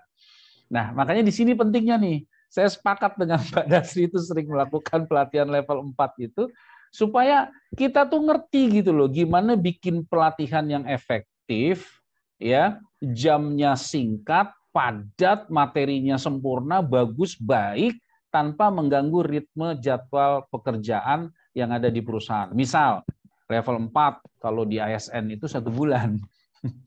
Tapi kalau Pak Dasri itu suka maksa saya 5 hari. Atau bahkan 4 hari. Ya nggak apa-apa, tapi saya harus pinter di situ. Mengemasnya saya harus pintar, cara mengajarnya harus benar, dan itu kemampuan itu baru bisa kita dapatkan di level 4. Begitu Pak Antonius ya.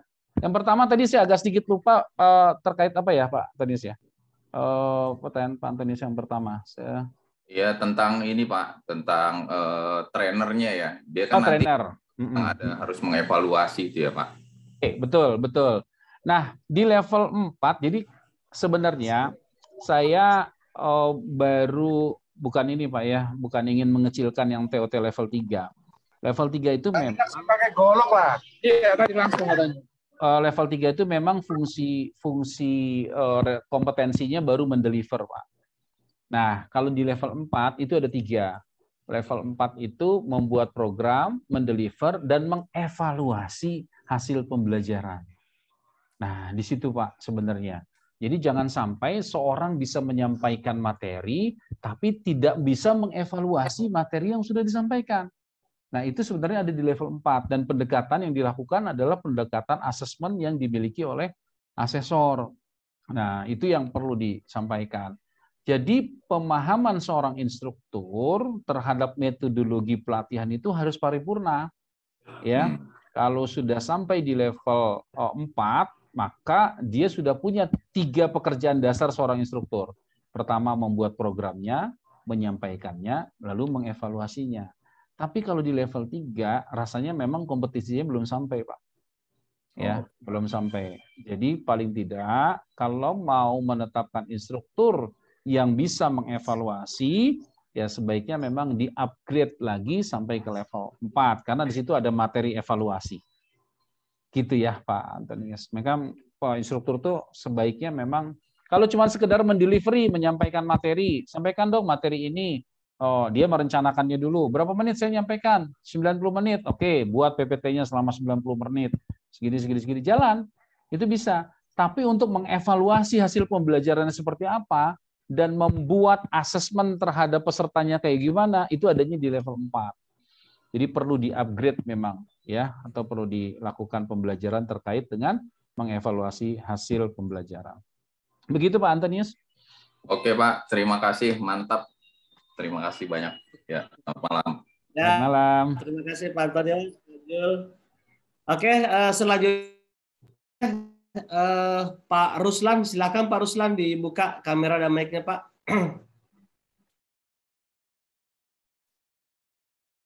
Mana Pak Ruslan? Halo Pak Ruslan. Oke, belum ada suara Pak Ruslan. Oke, silakan Bu Gita Astari. Halo, Bu Gita.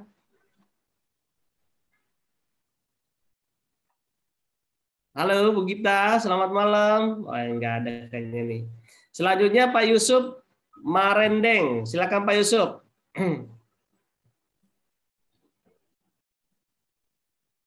Halo Pak Adri, 1, 2, 3. Suara saya terdengar Pak Adri? Terdengar jelas. Silakan Pak Yusuf. Buka mic-nya Pak Yusuf.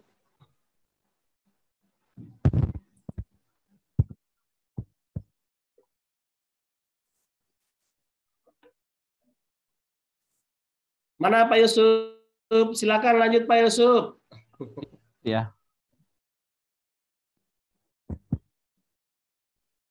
Mic-nya masih tertutup Pak Yusuf. Masih tertutup Pak Yusuf. Mic-nya masih close, Pak. Baik, saya lanjutkan. Terima kasih. Mana Pak Yusuf? Oke. Topiknya menarik. Sayangnya tadi saya agak terlambat masuk. Saya pikir waktu Indonesia Barat, ternyata waktu Indonesia bagian tengah ya. Yang menarik bagi saya bahwa kita kadang-kadang di perusahaan atau di site itu terbentur dengan adanya aturan-aturan, misalnya aturan daerah ya, misalnya 70-30. Ketika kita terbentur pada aturan 70-30, kadang-kadang manpower yang kita dapatkan itu terbatas. Artinya dari segi kompetensi, kemudian juga mungkin dari segi pendidikan, sehingga ketika kita mau upgrade untuk kompetensi tertentu, kendalanya kita pada pendidikannya. Dan saat ini ketika kita mau mengikutkan kompetensi di luar, pendidikan yang ditambah itu minimal SMU. Sementara di perusahaan kadang-kadang masih banyak yang di bawah SMU. Ada SMP, bahkan masih ada SD, bahkan tidak tamat SD. Nah, bagaimana Pak untuk meningkatkan kompetensi dari rekan-rekan yang notabene belum masuk ke pendidikan selevel SMU tadi? Baik. Demikian Pak. Terima kasih Pak Yusuf. Oke. Oke, satu lagi Pak Adri ya. Siap. Silakan Pak Ahmad Damun. Oke, selamat malam Pak Adri. Selamat malam Pak Adri. Ya, selamat malam. Ya, saya Ahmad Damun dari Balikpapan Pak Adri. Ini terima kasih atas presentasinya yang menarik Pak Adri. Terima di kasih. sini ada beberapa sih pertanyaan yang ingin saya tanyain terkait dengan pelatihan. Ya. Itu yang pertama, Pak Adri. Gimana kita melakukan tindakan korektif pada pelaksanaan pelatihan? Itu Pak Adri.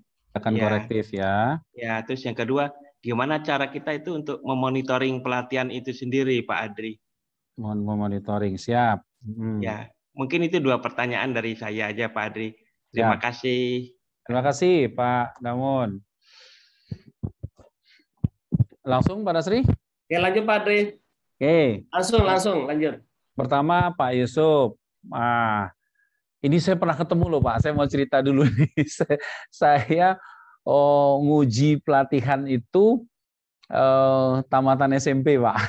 Tapi sudah hampir 25 tahun sebagai operator dump truck. Ya. Udah gitu dia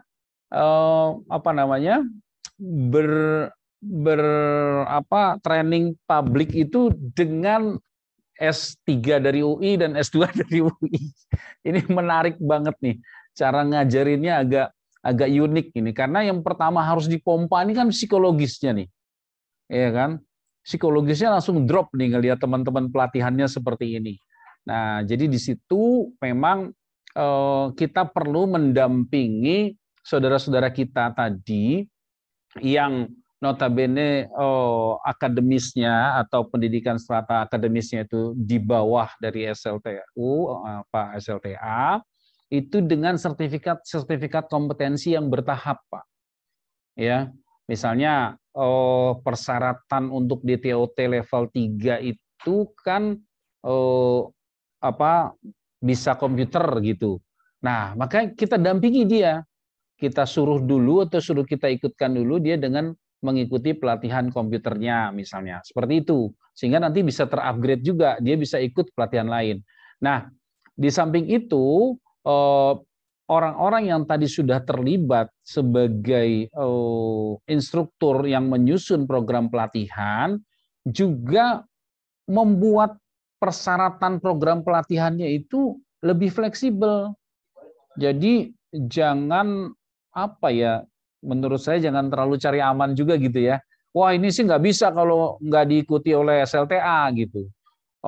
Jadi harus SLTA. Ya kan kasihan juga saudara-saudara kita yang SLTP tamatannya atau yang tidak sekolah.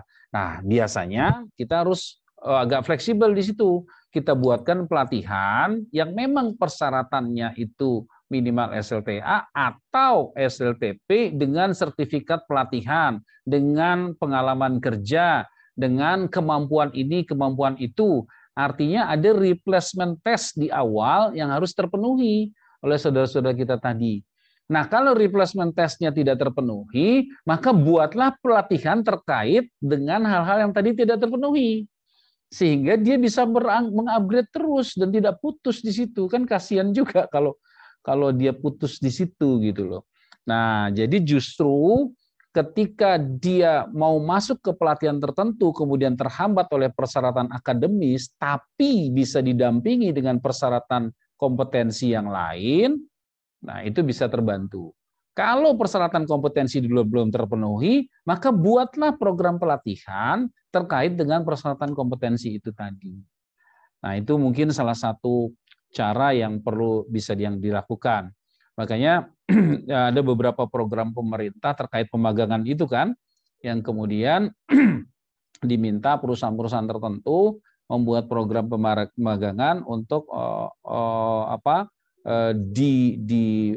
diselenggarakan guna menampung saudara-saudara kita yang belum bekerja atau mendapatkan pelatihan. Cuma kadang-kadang membuat programnya itu terlalu tinggi, ya, tidak berjenjang dan tidak melihat kemungkinan peserta yang di luar itu seperti apa. Kayak yang saya sampaikan tadi kan, nggak mungkin seseorang itu bisa bekerja di hotel kalau tamatannya cuma SMP. Tapi ternyata dengan program pelatihan yang baik, yang benar, yang berusaha untuk meng-hire mereka, kita bisa tuh membuat tamatan SMP bekerja di hotel, caranya ya cuma tukang kebun, tapi tukang kebun yang profesional, kan gitu. Mungkin besok mereka bisa naik kompetensinya sebagai tukang pembersih kolam renang yang kompeten gitu. Besok bisa naik lagi, asalkan kita sebagai instruktur yang ada dalam perusahaan itu memang senantiasa mengupgrade kompetensi yang ada di sekeliling kita itu untuk melihat saudara-saudara kita yang belum tercover tadi. Itu mungkin salah satu usulan dari saya atau hal yang bisa kita create bersama-sama lah gitu ya, supaya tenaga kerja ini bisa terus berkembang dan teratasi konsep-konsep ketidakmampuan dia untuk bekerja. Kira-kira itu ya Pak Yusuf yang bisa saya sampaikan. Ya, mudah-mudahan bisa diterima. Nah, selanjutnya ke Pak siapa tadi, Pak Damun ya. Bagaimana melakukan tindakan korektif, bagaimana melakukan monitoring. Sesungguhnya ini ada Pak unit kompetensinya, Pak. Ya, ini ada unit kompetensi khusus nih di sini nih. Nah, mungkin berarti kita sudah perlu nih. Sudah perlu kalau di pemagangan ada salah satu LSP yang sudah punya skema terkait ini, Pak. Ya, sudah punya skema terkait penyelenggara atau namanya koordinator pelatihan dengan kemampuan melakukan tindakan korektif dan monitoring. Kalau nggak salah itu skemanya skema PPTK, gitu ya. Nah, skema PPTK ini sudah ada unit ini dan bisa dilakukan pelatihan terhadap beberapa unit ini dan kemudian disertifikasi. Ya. Cuma memang di dalam pelatihannya kita perlu memasukkan beberapa pendekatan-pendekatan metode yang terbaru gitu ya. Tidak hanya klasikal saja. Karena dari beberapa kali saya melakukan training seperti ini, ternyata ada beberapa saudara kita yang dalam melakukan teknik corrective action-nya sudah berbasis IT. Jadi sudah bagus sekali gitu ya. Kalau seseorang itu bisa akan langsung terlihat dengan hanya melakukan pekerjaan ini atau mengisi form ini, form ini, form ini. Dia akan ketahuan, dia harus dikoreksi di bagian yang mana. Begitu juga di dalam melakukan monitoring. Ya, monitoring itu kita memang membutuhkan seorang mentor yang cakap di sini, yang mampu mengoreksi atau membuat logbook harian bagi pekerja-pekerja yang didampinginya sehingga bisa dilakukan perbaikan apabila ditemukan temuan-temuan terkait dengan pekerjaannya.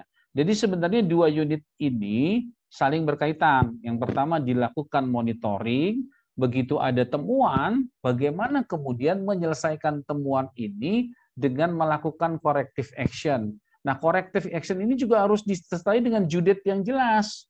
Jangan sampai ada ini harus diselesaikan ini, tapi nggak ada batas waktunya. Akibatnya ya kita nggak punya semangat juga untuk menyelesaikan pekerjaan itu kan.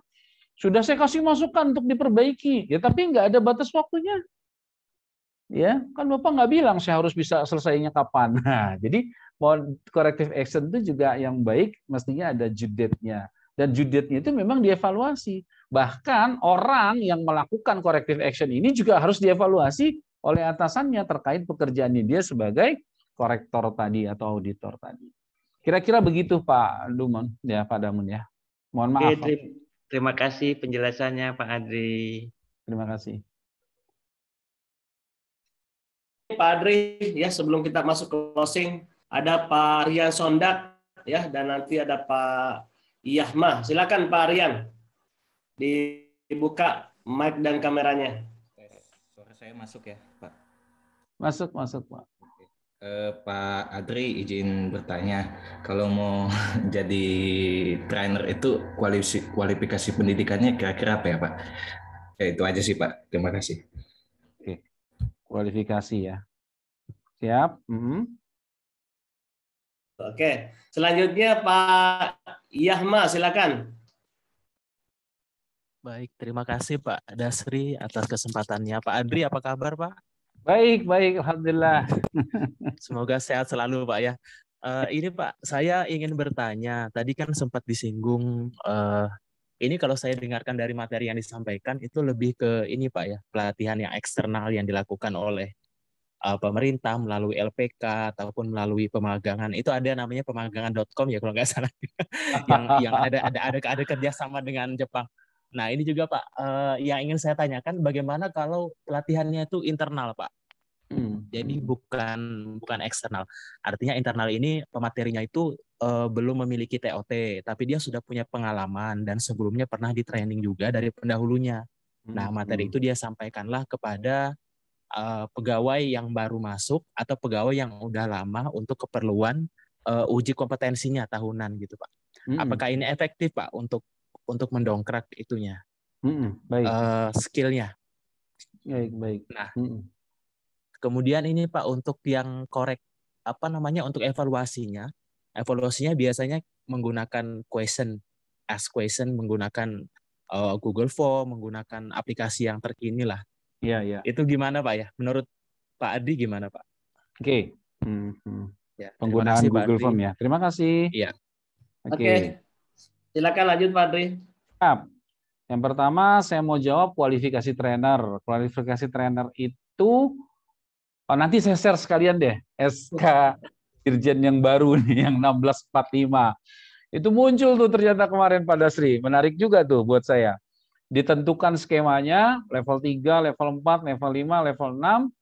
Lalu ditentukan pula kualifikasinya, sehingga kualifikasi yang sudah kita buat dari LSP, LSP itu bikin kualifikasi fleksibel, bisa untuk semua orang, ya, bisa untuk semua orang, tapi dengan ditemani persyaratan, ya, misalnya mau ngambil level 5 boleh, tapi pengalaman instrukturnya 7 tahun, gitu. Tetapi yang menarik, gimana? Di program pembelajarannya berarti Pak masuknya ya nantinya? Iya, di program pembelajarannya jadi seperti itu. Mau tidak mau, supaya dia bisa ikut uji, dia harus punya persyaratan itu. Padahal tadi kita sudah menetapkan persyaratan SLTA dengan pengalaman kerja 7 tahun misalnya. Dan itu harus divalidasi ya tentunya ya, pengalaman kerja itu gitu kan. Nah, tapi sekarang tiba-tiba nggak bisa begitu. Saya kaget juga. Bahkan di level 5, itu ada level 6 itu yang mintanya persyaratannya S2. Kaget saya kemarin. Ya udah, apa boleh buat. Ternyata itu bukannya atau, tapi bukannya pilihan, tapi memang harus terpenuhi. Nah, sehingga nanti perlu dibuat klaster. Saya sih menyarankan untuk membuat klaster penyeimbang, ya, karena klaster itu kan tidak terkena dengan skemanya SK Dirjen tadi kan, klaster penyeimbang yang persyaratannya di bawah tapi bisa ditemani dengan pengalaman-pengalaman kerja. Jadi itu tadi Pak, terkait kualifikasi trainer, paling tidak SLTA Pak, untuk bisa mengikuti persyaratan di level 3 sekarang ini ya. Kalau kemarin saya melihatnya begitu di SK Dirjen yang baru di 1645 ya. Ya. Berarti itu standarnya itu dia untuk dosen aja mungkin Pak. Kalau S2 aja. Betul Pak. Mungkin jadi begini itu. Pak, SK Dirjen itu kan memang untuk lingkup kerjanya, ya, untuk lingkup kerjanya. Jadi memang ini dipakai untuk instruktur-instruktur pemerintah. Nah, di pemerintahan untuk bisa menjadi instruktur saja kan, untuk masuk menjadi karyawannya pemerintahan aja itu persyaratannya ada S1 gitu loh. Jadi memang di situ yang kemudian mereka mensyaratkan itu. Tapi di swasta mestinya bisa lah. Kalau saya sih optimis ya, optimis dengan pendampingan pengalaman kerja, pengalaman kompetensi atau standar-standar kompetensi yang dimiliki, itu bisa membantu untuk mendapatkan status kompeten di instruktur. Paling tidak di level 4 lah. Di level 4 saya lihat peluang SLTA-nya masih terbuka. Gitu ya. Insya Allah masih terbuka, Pak. Jadi seperti itu. Tapi sekali lagi saya berharap di dunia kekinian itu yang namanya komputer itu sudah menjadi makanan sehari-harinya kita. Ya, jadi kalaupun kita ini pendidikannya SLTA, SLTP, tapi penggunaan perangkat terkait komputer itu memang sudah harus kita kuasai ya. Kalau saya sering ngajar training metodologi itu, kemampuan dasar yang harus dimiliki itu adalah mencopet, ya, mengcopy, mempaste, dan mengedit, biar ingat gitu ya. Itu kemampuan dasarnya gitu. Karena kalau enggak ya keteteran terus nanti, nggak bisa melakukan proses pengeditan sesuatu kan nanti tinggal copy paste edit, copy paste. Itu sebenarnya itu sambil kita membangun pola berpikir kita tentang metodologi gitu ya. Jadi persoalan teknis itu harusnya sudah selesai. Insya Allah seperti itu. Jadi disemangati terus diri kita ya. Insya Allah bisa selesai. Nah, itu soal kualifikasi. Lalu pelatihan internal. Pelatihan internal, oke-oke aja sih, nggak ada masalah dilakukan pelatihan internal oleh dosen apa orang-orang yang senior segala macam. Tapi ketika kita ingin melakukan sertifikasi terhadap kompetensi ini, tentunya harus melihat bahwa pelatihan tersebut harus mengacu kepada standar kompetensi yang ada. Jadi begini ya, Bapak Ibu sekalian, di dalam proses sertifikasi ini ada 5 peluang orang, ya, 5 bagian yang bisa disertifikasi. Pertama, orang yang mengikuti pelatihan dan pelatihannya sudah berbasis kompetensi. Yang kedua, orang yang mengikuti pelatihan, tapi pelatihannya belum berbasis kompetensi. Yang ketiga, peserta uji itu adalah orang yang berpengalaman dan pengalamannya sudah terkait dan terhubung dengan standar kompetensi. Yang keempat, orang yang berpengalaman, tetapi pengalaman dan keseharian pekerjaannya belum terhubung atau berbasis standar kompetensi. Yang kelima, ini belajar mandiri. Ya, jadi seorang yang melakukan pembelajaran mandiri, kalau saya mau analogikan seperti seorang yang melakukan pelatihan internal di perusahaannya, tetapi ketika ingin nanti pelatihan ini bisa ikut uji kompetensi pada sebuah LSP tertentu, ya mulailah dari sekarang pelatih-pelatih internal ini mendekatkan pembelajarannya dengan standar kompetensi yang ada. Gitu loh. Ya. Misalnya bagaimana melakukan panggilan telepon, ya, cari standar kompetensinya. Yang standar kompetensi itu dalam admin telepon itu apa saja sih yang dia perlukan? Ajari itu dengan pengalaman yang Anda miliki. Ya, lakukan pendekatan itu. Toh semua langkah kerjanya ada di EK. Kriteria unjuk kerjanya ada semua di KUK. Kalau itu bisa terpenuhi dan Anda bisa memberikan bukti kepada LSP yang mempunyai skema sertifikasi itu, insya Allah bisa disertifikasi. Itu. Jadi pelatihan internal nggak ada masalah. Orang belajar otodidak sendiri juga boleh kok.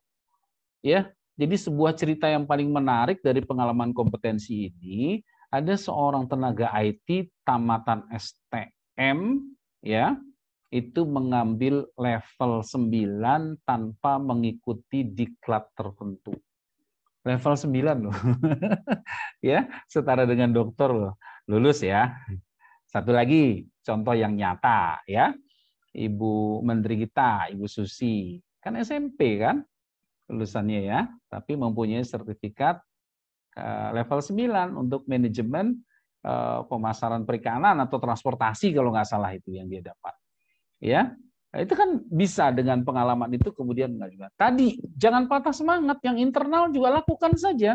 Tapi kalau bisa orang-orang yang mengajarkan di internal ini, kalau kepengen yang diajarkan secara internal ini kemudian suatu saat ingin diuji kompetensi, maka mulailah melihat SKKNI sebagai acuan untuk melakukan pendidikan internalnya.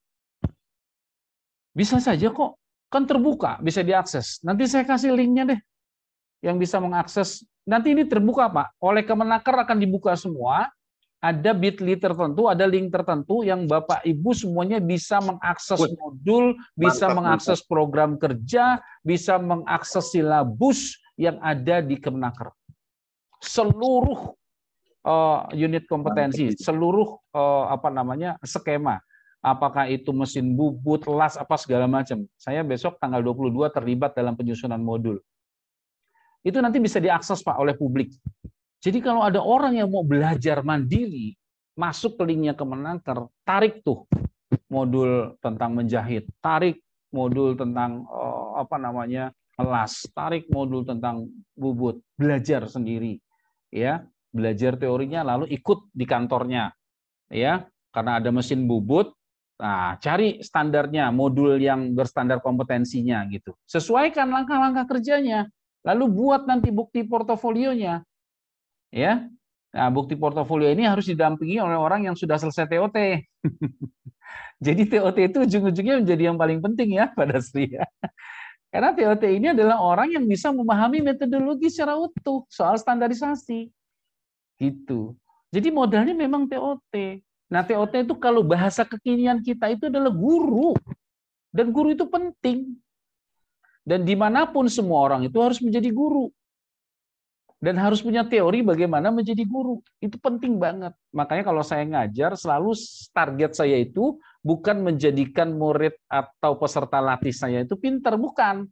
Tapi bagaimana melatih anak didik kita atau peserta latih kita itu bisa mengajarkan kembali. Nah, gitu ya. Bapak Ibu, kalau ngajar itu harus punya target yang diajarin itu bisa ngajar. Bisa mengajarkan kembali, bukan sekedar bisa. Kalau cuma sekedar bisa, putus ilmunya, nggak lanjut. Ya, tapi kalau dia bisa mengajarkan kembali, hari ini Bapak Ibu bisa membuat silabus, terus mengajarkan orang bagaimana membuat silabus, orang itu juga punya keinginan untuk mengajarkan, itu panjang ceritanya itu. Ya, itu rupiah aja nggak sebanding itu ya, insya Allah. Jadi seperti itu, nggak apa-apa Pak, dibuatkan saja pelatihan internal, tapi kemudian mulai melirik bagaimana kemudian pelatihan internal yang dilakukan terstandar dengan standar kompetensi, gitu ya. Itu satu. Yang kedua, penggunaan Google Form. Nggak ada masalah, Pak. Saya kemarin replacement test dengan menggunakan Google Form, sulitnya minta ampun ya. Karena sekarang Google Form itu bukan cuma soal, tapi udah mulai bisa diedit waktunya. Ya, waktunya bisa di timer. Ya, kemarin saya replacement uji reading listening bahasa Inggris. Lucu banget. Aduh, saya dengerin orang ngobrol, srek, obrolan selesai, waktu Anda 5 menit untuk menjawab 5 pertanyaan. Ya, tadi obrolan tadi kan mesti kita dengerin. Itu pakai Google Form, Pak. Masya Allah, luar biasa susahnya ya. Jadi sebenarnya penguasaan dengan Google Form juga nggak ada masalah. Tapi ingat ya, ini baru masuk pada aspek pengetahuannya saja. Aspek keterampilan yang nggak mungkin lah mengajarkan operator dump truck keterampilannya lewat Google Form, nggak mungkin. Ya, harus pegang tuh barang ya kan, harus praktek, harus sentuh gitu loh. Jadi dalam dunia kompetensi itu selalu ada 3. Pengetahuannya tercover, keterampilan tercover, dan sikap kerjanya terlihat. Sikap kerja ini kapan terlihatnya? Pada saat dia melakukan keterampilan. Nah, pengetahuan ini bisa dilakukan. Nah, ini bisa memperkecil jam pembelajaran tadi. Ya, kasih modulnya 2 hari ikut ujian Google Form. Paling tidak pengetahuannya sudah dia miliki. Dan dia sudah lulus pengetahuannya. Tinggal mengasah keterampilannya. Barulah masuk pembelajaran offline. Gitu ya. Nah, mudah-mudahan nanti ini menarik. Saya baru tahu kalau ini ternyata platform ya, pada Sri ya. Luar biasa loh ini loh. Kan Bapak Ibu tinggal narik nih apa yang ada di platformnya seminar kita ID ya. Tinggal narik, belajar sendiri. Belajar. Paling tidak pengetahuannya terpenuhi. Ya. Jangan-jangan nanti ada materi TOT level 3 ditaruh pada Sri di sini nih. Jadi besok pelatihan level 3 cuma 1 hari. Enggak lagi 2 hari. Kenapa? Karena pengetahuannya udah diambil duluan. Belajar mandiri gitu. Ya, udah mengenal apa itu silabus, udah mengenal itu apa lesson plan, sudah coba-coba bagaimana melakukan lesson plan dengan urutan-urutan yang jelas. Maka harapan saya juga berharap nanti ada beberapa video saya bagaimana membuat lesson plan, bagaimana membuat session plan, itu bisa di-share oleh banyak orang dan bisa dipakai. Sehingga nanti pada saat TOT itu mungkin bisa jadi di-press waktunya. Ya. Jadi habis TOT udah bisa langsung lagi tuh bawa dump truck ke site-nya sana supaya produksi tidak terganggu kan. Pak Adri, kalau terkait dengan pertanyaannya Pak Yahmat tadi kan terkait mengenai seseorang yang ditugaskan untuk mengajar, tetapi untuk mengevaluasi penurunan materinya itu di-share dari seniornya, dan beliau juga belum TOT. Artinya menjadi pertanyaan adalah apa sih manfaat TOT itu bagi seorang instruktur, Pak? Gitu. Baik. Saya kan kadang-kadang menyederhanakan gini ya. TOT metodologi, TOT itu kan training of trainer. Tapi jangan dilihat training of trainernya, tapi materinya. Materi yang ditrainingkan untuk menjadi trainer itu kan terkait metodologi pembelajaran. Jadi itu yang penting sebenarnya. Ya, bagaimana cara kita mengajar, bagaimana cara kita menyampaikan materi. Jadi itu paling penting. Jangan sampai sesungguhnya ada materi yang cukup pakai senyuman aja orang udah ngerti, tapi karena kita nggak kenal TOT, kita harus ngasih dia satu buku tebel gitu. Jadi sebenarnya metodologi itu untuk meringkas saja, ya, untuk meringkas atau apa ya nanti ya. Pada akhirnya konsep metodologi itu adalah membuat orang tuh senantiasa dinamis untuk mencari sesuatu yang baru. Secara metode dia tidak menyimpang, secara isi dia tidak menyimpang, tapi metodenya update terus. Contoh, saya bilang dulu metodologi pembelajaran itu cuma 2, ya, tatap muka. Kasih materinya, lakukan tanya jawab. Sekarang sudah berkembang. Ya. Ada demonstrasi, kasih video prakteknya, orangnya ngikutin. Ya. Ya, anak saya belajar robotik pakai online cuman begitu. Cuman saya mesti beli alatnya. Ya kan? Jadi waktu merangkainya dia tinggal ngikutin petunjuknya. Waktu membangun algoritmanya, dia tinggal ngikutin petunjuknya. Sekarang dia sudah bisa bikin robot buat berjalan, jungkir balik, bla bla bla, lain-lain. Ya, nggak perlu macam-macam. Nah, disitulah metodologi berfungsi. Ya, jadi metodologi itu manfaatnya, mohon maaf ya, bagi yang udah ikut TOT atau metodologi, mestinya cara ngajarnya nggak jadul lagi loh. Mestinya harus lebih canggih. Harus lebih bisa melakukan pendekatan untuk bisa bagaimana menyampaikan materi itu lebih mengena ke orang. Jadi bedanya antara orang yang ikut TOT sama yang enggak tuh di sana. Ya. Contohnya pengetahuan kita tentang silabus. Kriteria unjuk kerja bagi orang yang belum ikut TOT itu pasti akan nunjukin ini loh cara ngangkat ember. Tapi bagi orang yang sudah mengikuti TOT, dia akan bilang itu sudah benar, tapi Anda tahu nggak teori yang lebih baiknya lagi? Teori yang ngangkatnya supaya nggak celaka. Teori yang efektif dan bisa lebih cepat. Nah, TOT itu fungsinya di sana. Metodologi itu fungsinya di situ. Ya, saya ingat sekali metodologi yang kita pakai antara offline dan online kan berbeda ya. Ya, tapi kalau orang yang nggak ngerti TOT nggak akan bisa mengkaitkan metode yang offline menjadi online hari ini. Ya, saya yakin orang-orang yang tadinya belum punya basic metodologi itu bisa mentransfer pembelajaran offline-nya menjadi online. Pasti tumbang dia. Ya, banyak yang tercecer, banyak yang nggak ngerti bagaimana memanfaatkan teknologi, kemudian secara metodologi dia bisa tercover. Nah, sehingga sekarang alhamdulillah kita dipaksa oleh situasi keadaan yang menjadi berkah buat kita. Dalam 2 tahun kita bisa kenal apa yang namanya Zoom loh. Bisa menggunakan Zoom. Dulu kita nggak kenal nih yang begini-begini. Cuma perusahaan-perusahaan asing yang pakai komunikasi kayak gini kan. Ya. Pak Adri, ya. Sebelum kita closing Pak Adri ya, sebelum closing statement, ini Pak Adri ada 3 pertanyaan di chatting nih Pak.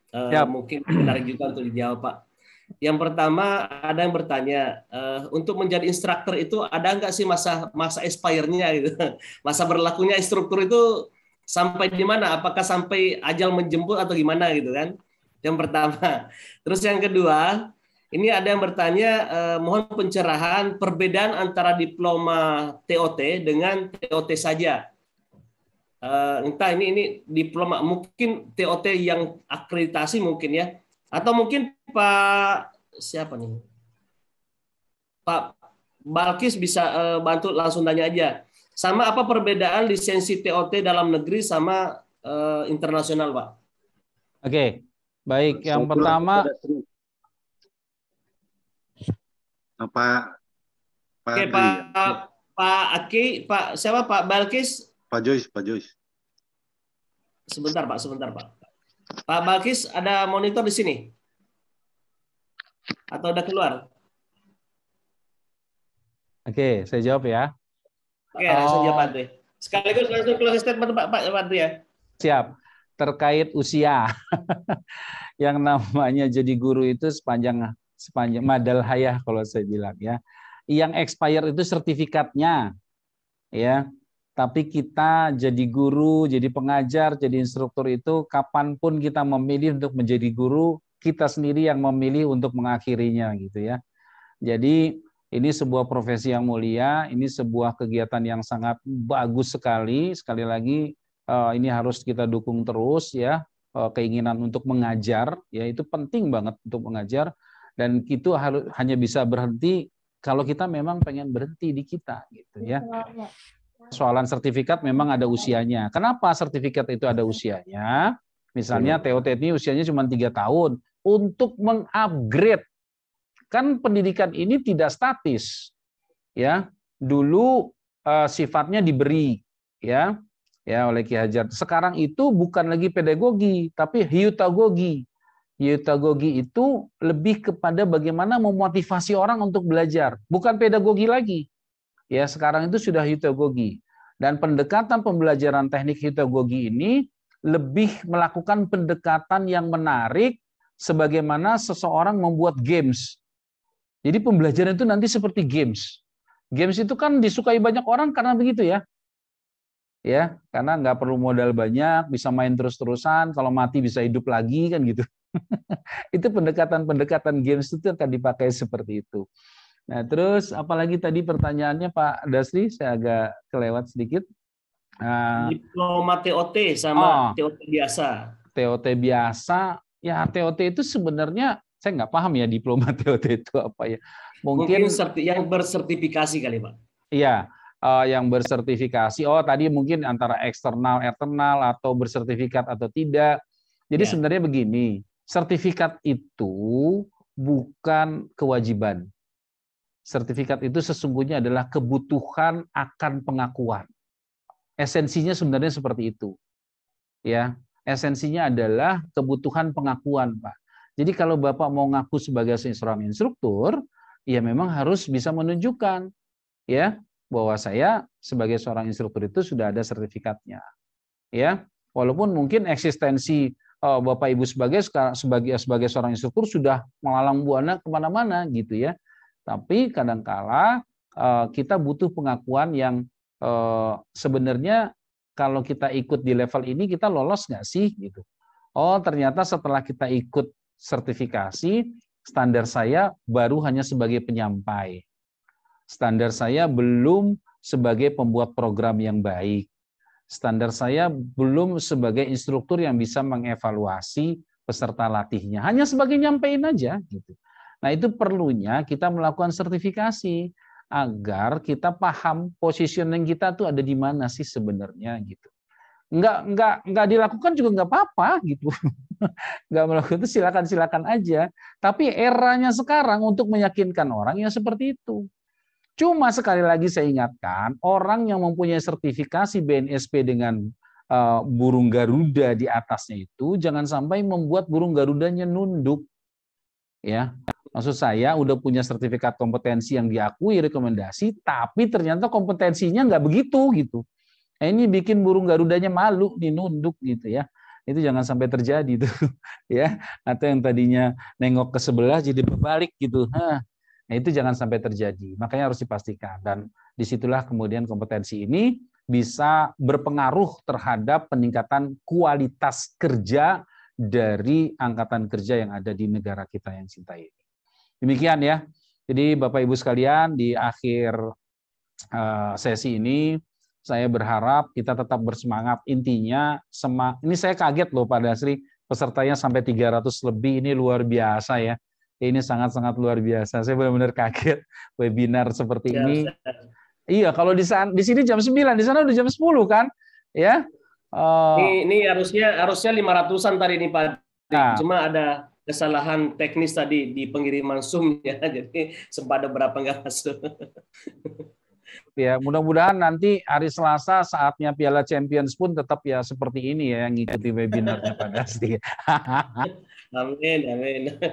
Ya, luar biasa semangat belajar seperti ini perlu disupport terus Pak Dasri ya. Saya sangat salut sekali dengan teman-teman dari manapun ya tadi hari berbagai macam saya agak kaget tapi sekali lagi apresiasi saya luar biasa.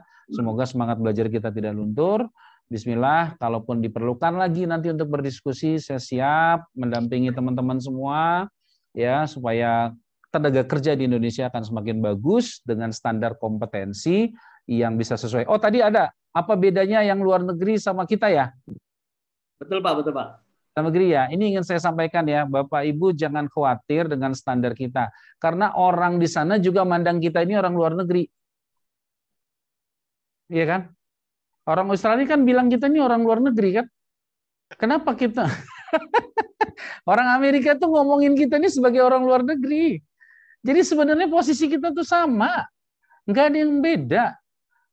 Standarnya sama. Semua yang dipakai sama. Cuma kita kadang-kadang memasukkannya menjadi standar nasional. Nah, standar nasional itu bisa terdongkrak kalau Bapak Ibu sekalian yang memiliki standar nasional itu mau menghargai standarnya. Artinya memang menggunakan standarnya itu sebagai bagian dari profil dirinya gitu loh. Ya kan?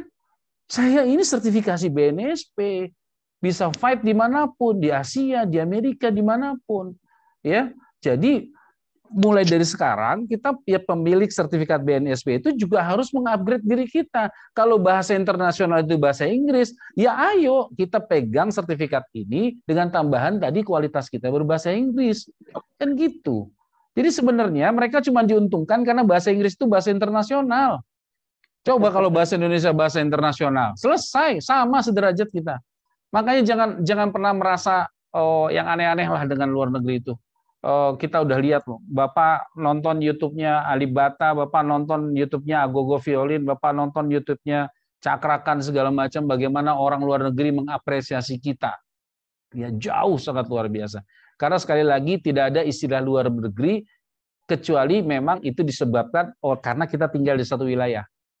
Ya, jadi orang Amerika juga bilang kita ini orang luar negeri kok.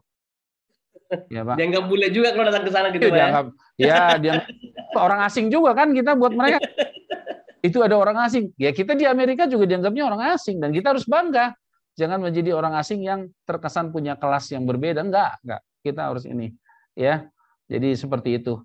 Dari saya demikian, mudah-mudahan kita tetap bersemangat dan ini bisa menjadi ilmu yang bermanfaat, ya, ilmu yang bermanfaat, insya Allah menjadi amal jariah juga buat kita semua. Demikian Pak Dasri ya, terima kasih sudah diundang dalam forum yang luar biasa, luar biasa.